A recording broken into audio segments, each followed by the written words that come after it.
Okay, ladies and gentlemen, this is the video to see whether or not you are ready to rock and roll on this independent practice that we're doing in class, just for a little extra help. So looking at problem number 1, it's very important to read through these real world problems and then making maybe a first initial judgment of what method you would like to use to solve, and then maybe you might need to change it based off of what you discover during the problem. So don't be afraid to change to graphing, factoring, or square roots.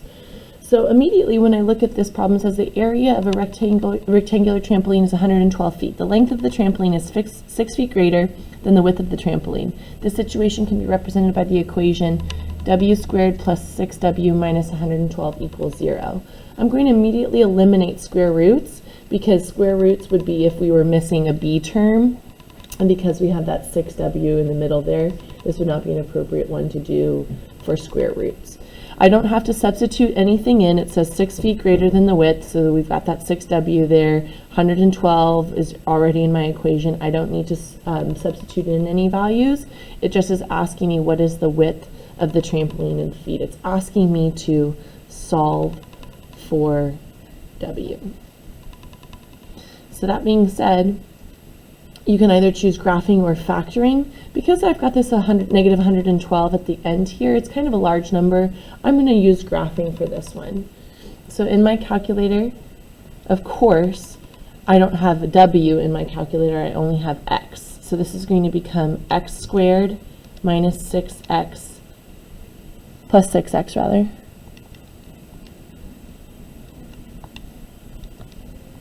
Minus 112.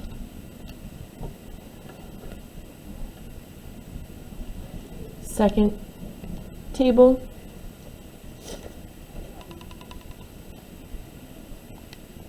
Let's see. There we go. 8, 0. I'm only going to be looking for the positive x-intercept because the negative one would not make sense. So x equals 0, oops, x equals 6, or width equals 6, is going to be when y equals 0. Goodness gracious, Kelly. When the width is 8, I don't know where that 6 came from. My answer is C.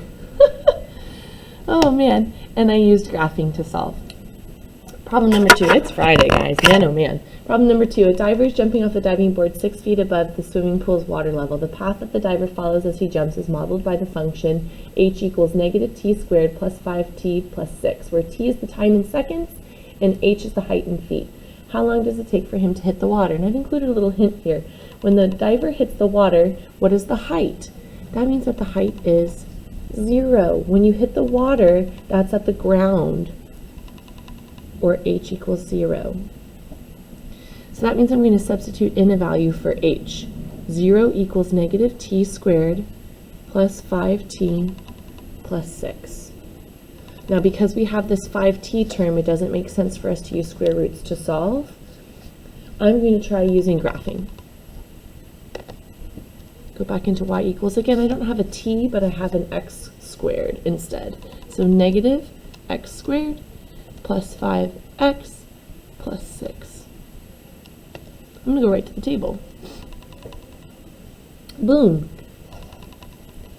T equals 6 when y is 0. So when y is 0, t is 6. How long does it take for him to hit the water? Time is 6 seconds. C. I solved by graphing.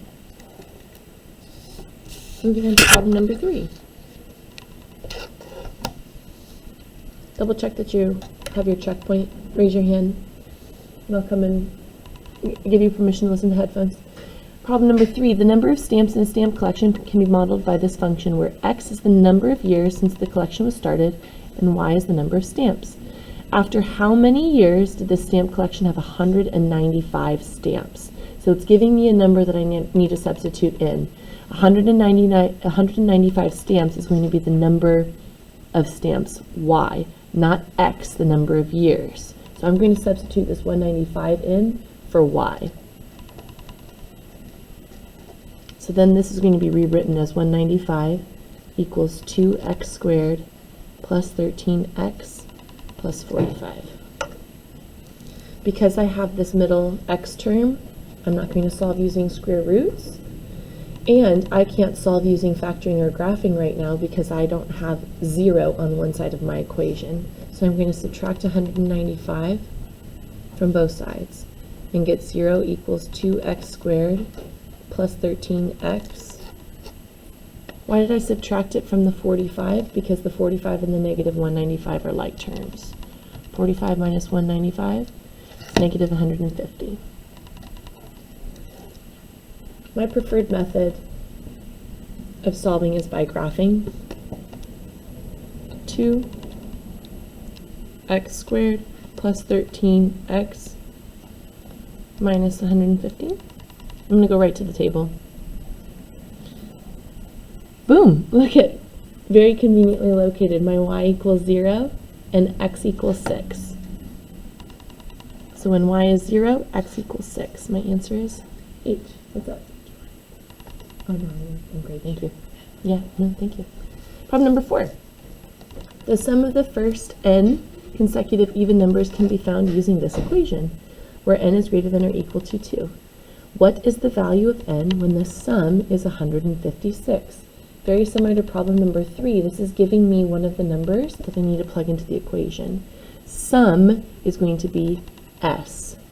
So I'm going to do s equals 156. That's the variable that I'm given. So 156 equals n squared plus n. Because I have this n term, it doesn't make sense for me to use square roots. And I don't have 0 on one side of the equation, so I need to subtract 156 from both sides. 0 equals n squared plus n minus 156. There was no like term here. My preferred method is graphing. Some of you might like factoring. Whatever works better for you guys is totally your jam. I don't have an n, I do have x squared though. So I've got x squared plus x minus 156. I'm going to go right to the table. Look at that. Perfect. 12 is my x value and y is 0. So n equals 12. J. The function L equals 0.8 t squared models the relationship between L, the length in feet of a pendulum, and t, the period in seconds of the pendulum. Which value is closest to the period in seconds for a pendulum that is 30 feet long? 30 feet long is L, the length, and t is the period of seconds. So that means it gives me 30 equals L. Typically they're giving you the value that's isolated already. 30 equals 0.8 t squared. Because this looks just like the square root ones that we've been doing, and we're missing that middle term, I'm going to use square roots for this one. Make sure that I put that I was using graphing. My other ones. But this t squared is not isolated. I'm going to use inverse operations in order to isolate this t squared. Because 0.8 next to this t is multiplication, the inverse is division. So this becomes 30 divided by 0.8, which is 37.5 equals t squared. The inverse of t squared is taking the square root. And whenever we take the square root rule is plus or minus the square root of whatever that number is. So then the square root of 37.5 is going to be 6.12.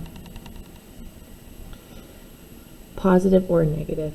Because of the context of this problem, it doesn't make sense to have negative 6.12 seconds. That doesn't make sense. So it only makes sense that it would be positive 6.1 seconds, which is J, my correct answer. Last one.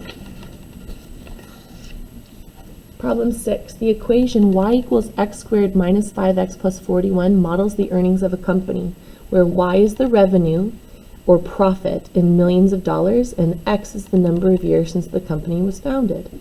After how many years is the company's earnings 77 million?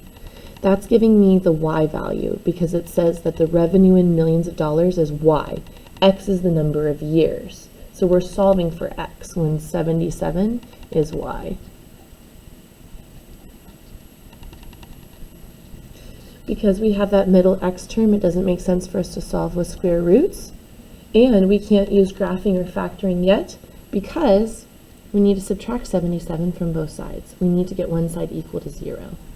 0 equals x squared minus 5x, 41 minus 77, negative 36. I'm going to use factoring for this one because these numbers seem to be pretty low. So I'm going to use a equals 1, b equals negative 5, and c equals negative 36. I don't have to DRS here because a equals 1. Setting up my diamond, a times c goes on the top, negative 36. B goes on the bottom, negative 5. 36 is an easier one for me to be able to figure out. Negative 9 and positive 4 are going to be my two numbers that multiply to negative 36, but add to be negative 5. So that means x minus 9 and x plus 4 equals 0. Again, don't forget that equals 0 because we're solving here. That means x minus 9 equals 0 or x plus 4 equals 0. When I add 9 to both sides, x is either going to equal 9 or inverse operations when I'm adding means to subtract, x equals negative 4. Because of the context of this problem, it doesn't make sense that we would have negative 4 years. So I'm going to cross out that negative 4. My answer makes the most sense to have it be positive 9. You don't have to bubble in the plus sign. That's okay if you do, but just having regular 9 is fine. And if you looked at your answer key that's flipped over, all of those answers are correct. Excellent work, guys. Now work on your exit ticket.